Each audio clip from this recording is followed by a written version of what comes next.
पुढची बातमी सांगलीमधली आहे। ड्रग्ज प्रकरणी सांगलीमध्ये पालकमंत्री चंद्रकांत पाटील यांच्या अध्यक्षतेखाली टास्क फोर्स समितीची बैठक झाली।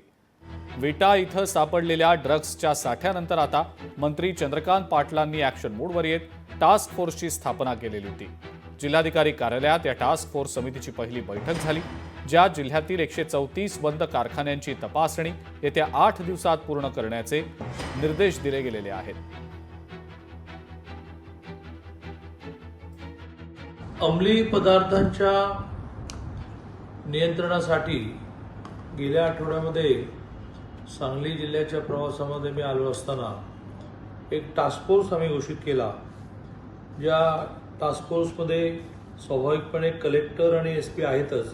दर आठवड्याला सोमवारी मी रिगरसली येणार, त्यात हा टास्क फोर्स गेल्या आठवड्यातला आढावा घेईल, पुढील आठवड्यातल्या ॲक्शन ठरतील।